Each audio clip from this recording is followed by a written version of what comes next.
And we are back for the final week of term. So exciting! And I have a question for you.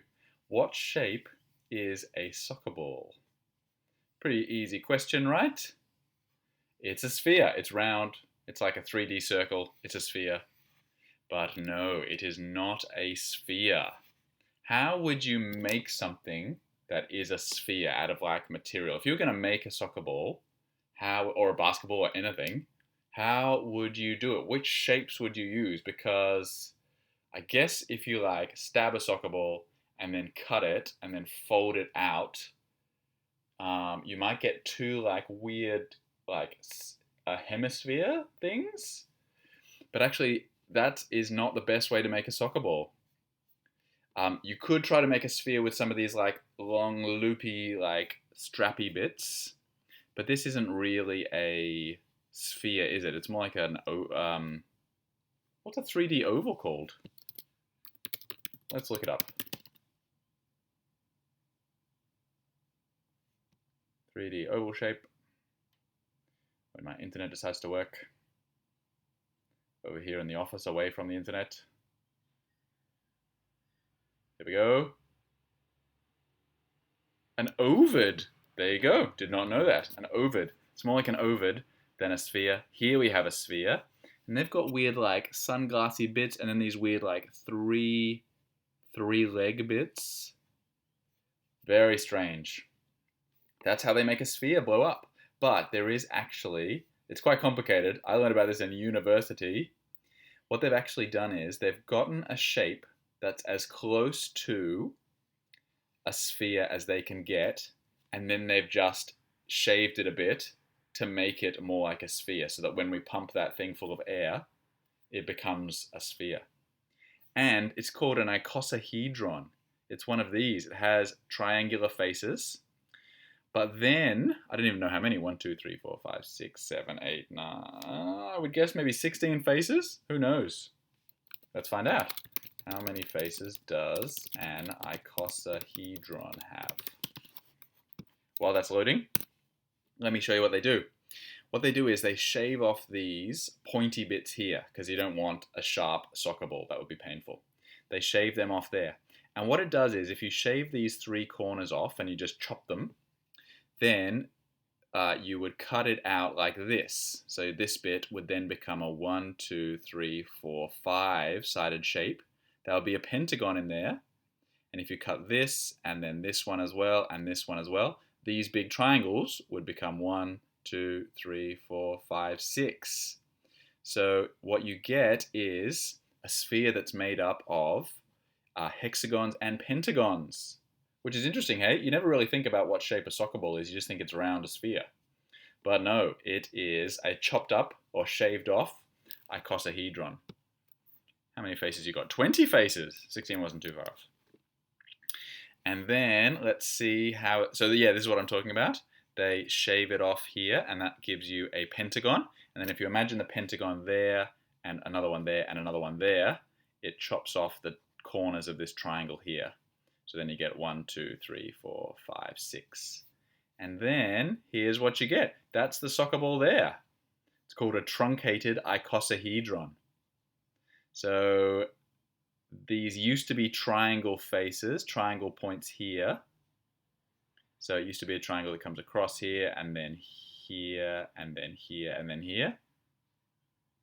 Oh no, sorry. That's the corner that got shaved off. The triangle used to go, yeah, this makes more sense. Triangle used to go in here, here, here, here.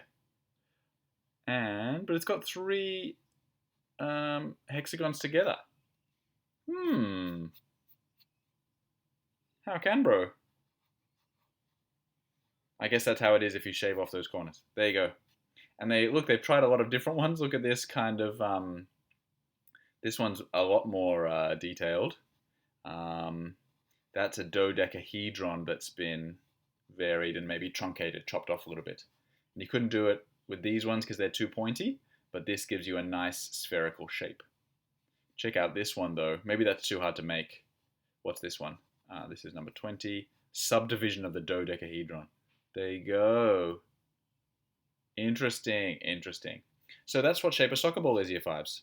Now, we are doing nets this week, which is shapes, a nice easy one to finish off, and how you can cut up a shape and fold it out to make it look like a flat shape. MG9 is our unit.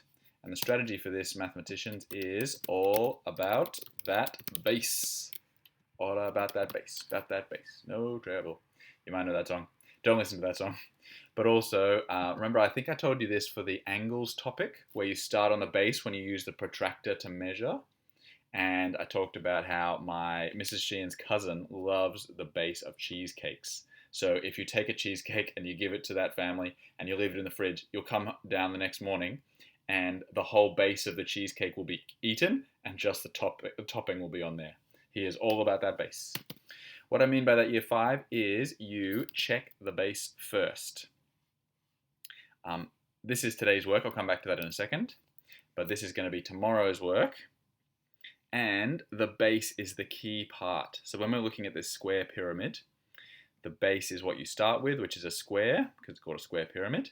And then the sides all can fold off that. So you can imagine them coming together like at the opposite of a flower unfolding and making a square pyramid, because all these points will join at the top in the middle. Same with a pentagonal pyramid that has a pentagon as the base, and then each side has a triangle which folds up to join at the top. That's important, year 5, when you're doing questions like this. Which of these is the net? Which of these forms a triangular pyramid? This one, or this one? And if you read the question carefully, it says color 2 bubbles in each question. I wonder who's going to ask me about this and be like, it's both of them, Mr. Sheehan. And I'll say, you did not watch the video. Shame, fish off, shame. So what you do, year 5, is you look at the base, and thankfully they've colored it in dark here. And then what you have to do, year 5, is picture the sides reverse folding back to see if it will work. And I'm giving you the answer here, but if you look at this shape and then you think about this side, which is kind of on its side, folding over, you'd have all this leftover space here because of this bit as it comes and folds over here. This bit is now just hanging loose.